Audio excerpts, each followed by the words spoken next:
जो संविधान की अगर प्रस्तावना आप देखोगे तो उसमें कहा है कि we the people of India having solemnly resolved to constitute India into a sovereign, socialist, secular, democratic republic and to secure to all its citizens justice, social, economic, political, liberty of thought, expression, belief, faith and worship, equality of status and opportunity, and to promote among them all fraternity, assuring the dignity of the individual and unity and integrity of the nation in our constitution this 26th day of November 1949 to hereby adopt and intend to give ourselves this constitution। तो ये विचार है, ये विचार लेना है, ये बहुत जरूरी है। बाबा साहब कहते हैं कि I am Indian firstly and lastly, मतलब मैं भारतीय हूं प्रथमता और अंतिमता।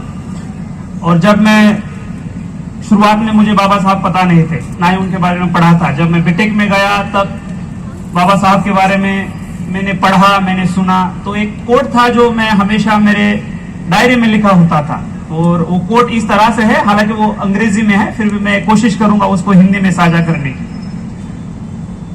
कि the ultimate aim of human existence is the cultivation of mind। मनुष्य अस्तित्व का अगर कोई अंतिम ध्येय है तो वो मानवीय मन का विकास है। तो ये बहुत व्यापक संकल्पना है, ये बहुत ही वाइडर कंसेप्ट है। इसमें समानता के लिए संघर्ष करना, समानता का लड़ा, महिलाओं के लिए अधिकार देना, वर्कर्स के लिए अधिकार देना, साइंटिफिक आउटलुक, जिसे एक मॉडर्न आउटलुक बोलते हैं, विज्ञानवादी सोच, वो है। जाति जाति में भेदभाव न करना, वो है। तो ये कोड जो था वो मुझे उसने बहुत प्रभावित किया। सभी को पता है कि अगर धरातल पे समानता के लिए सबसे बड़ा संघर्ष अगर पूरे दुनिया में किसी ने किया होगा तो वो बाबा साहब ने किया है। महिलाओं के लिए, महिलाओं की समानता के लिए, उनके रिस्पेक्ट के लिए, डिग्निटी के लिए, उनके राइट्स के लिए, उनके एम्पावरमेंट के लिए धरातल पे अभी तक सबसे बड़ा संघर्ष किसी ने किया होगा तो वो बाबा साहब ने किया है। कुछ चीजें हैं जो आज के दिन उनके विचार जरूर लेने हैं, बट आज का ही वो दिन है जहां हमें रिफ्लेक्शन भी करना है। जो समाज बाबा साहब चाहते थे, जहां जाति जाति में भेदभाव ना हो, क्या उसको हम हासिल कर चुके हैं? उस पे सोचना जरूर बहुत जरूरी है। बहुत सारे लोग यहाँ होंगे जिनको मैं कहूंगा जरूर संविधान पढ़िए, बट उनके पास ना उतना टाइम होगा। बट मैं जरूर कहूंगा कि अगर आपको किस परिस्थिति में संविधान बनाया गया, किस तरह से संविधान बनाया गया, किस तरह की चीजें संविधान में है जिससे ये समाज जो है, ये दुनिया की एक बहुत ही वाइब्रेंट डेमोक्रेसी है, उसको पढ़ना, उसको समझना बहुत जरूरी है। अगर आपके पास टाइम नहीं तो आप जरूर अपने संविधान की जो प्रस्तावना है उसको पढ़िए। जो फंडामेंटल राइट्स है, मूलभूत अधिकार है, उनको पढ़िए। Directive principle of state policy है, उनको पढ़िए। आपको समझ में आएगा कि कितने मूलभूत अधिकार इस संविधान में बाबा साहब ने दिए हैं। जैसे राइट टू इक्वालिटी, समानता का अधिकार, जिसमें आर्टिकल 15 कहता है कि prohibition of discrimination on the basis of religion, race, caste, sex, place of birth. मतलब आप किसी के साथ भी किसी चीज को लेकर भेदभाव नहीं कर सकते। राइट टू इक्वालिटी के बाद होता है right to freedom of speech and expression, assembly, association, movement, residence, profession. मतलब आपको अधिकार दिया है, आपको बोलने का अधिकार दिया है, बोलने की आजादी दी है। आपको ऑर्गेनाइजेशन, एसोसिएशन फ्रेम करने की आजादी दी है। ये बहुत ही मूलभूत और फंडामेंटल चीजें हैं जो समाज में अगर कोई कम्युनिटी है या कोई समाज में व्यक्ति है, उसकी जो राइट्स है, ये जो बहुत मूलभूत और फंडामेंटल अधिकार है जो संविधान में दिए हैं। जो संविधान की अगर प्रस्तावना आप देखोगे, संविधान की प्रस्तावना को समझना है, संविधान में जो मूलभूत अधिकार दिए हैं उनको समझना है, ये बहुत जरूरी है। आज के दिन बाबा साहब को अपने दिमाग में लेना है, दिल में लेना है। ये बात आप भली बात ही समझिए, ये बहुत जरूरी है आने वाले समाज के लिए। बाबा साहब ने कहा एजुकेट, तो देखना है कि अपने समाज में कितने लोग हैं, गरीब हैं, किसी भी वो जाति या कम्युनिटी के हो सकते हैं।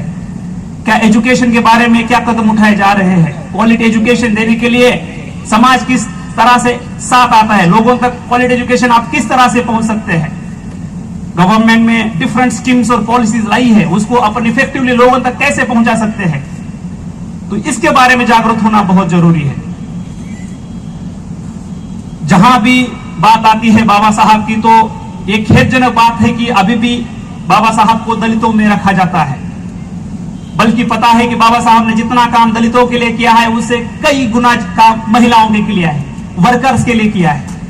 जो कोलंबिया यूनिवर्सिटी है वहां आप देखोगे तो कोलंबिया यूनिवर्सिटी में बाबा साहब का स्टैचू लगा है और वहां लिखा है द सिंबल ऑफ नॉलेज।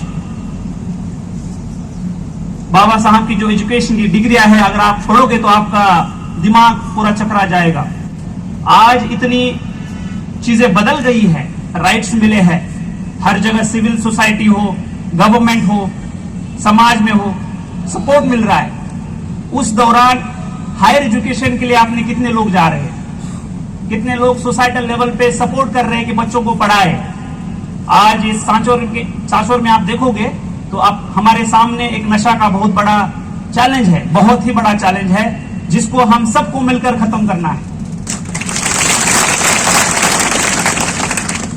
हमारे जो युवा है, इन युवाओं को बताना है आपको कि ये जो चीज है ये उनके लिए कितनी घातक है।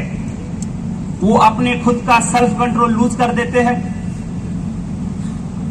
उनके चलते उनकी फैमिली परेशानी में रहती है, घर में आर्थिक संकट आता है, वही फिर नशा करने के बाद समाज में जाके क्राइम करता है, अशांति होती है, भय होता है। तो इन चीजों को रोकना होगा। जो हमारे लोग इसमें ऑलरेडी है उनको उससे खींचना होगा। रिहैबिलिटेशन सेंटर जालोर में आया है, बहुत सारा काउंसलिंग अवेलेबल है, नए तरीके से एनजीओ काम कर रहे हैं, बस आपको उनके हेल्प मांगनी है। जो लोग इसमें जाने की संभावना है, जो 12th है, डिग्री है, उनको रोकना है, उनको पहले जागरूक करना है, उनको अवेयर करना है।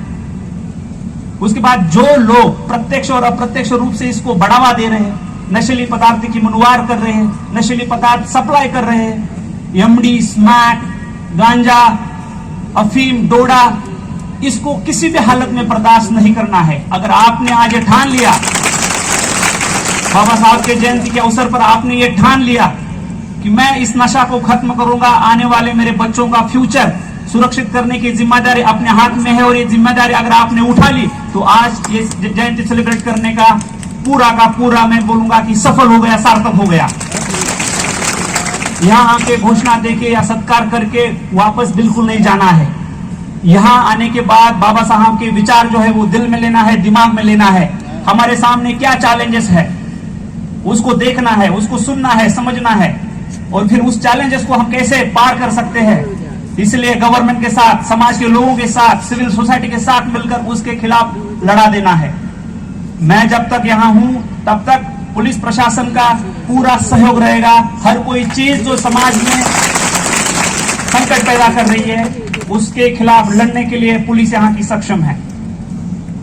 तो मैं आपका ज्यादा टाइम नहीं लेता हूं, बाकी मान्यवर है उनको भी आपसे बात करनी है। बट आज के दिन जो बाबा साहब की जयंती है, उस अवसर पे मैं आप सबको कहूंगा कि बाबा साहब सबके हैं, किसी पर्टिकुलर जाति के या पर्टिकुलर कम्युनिटी के नहीं है।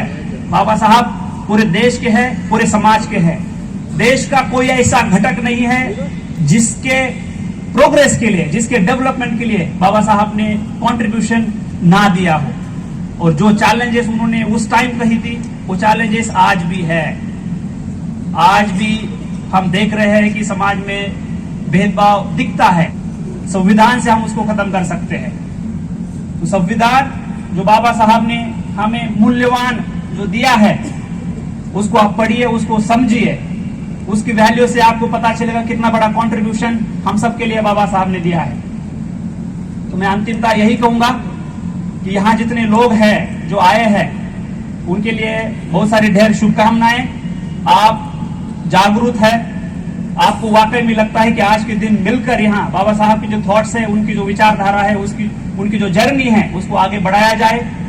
जो हम हासिल ना कर सके उसके बारे में विचार मंथन किया जाए और उसको आगे कैसे हम बदलाव की तरफ ले जा सकते हैं, एक बेहतर सोसाइटी की तरफ ले जा सकते हैं, इसके लिए आप सभी जागरूक है।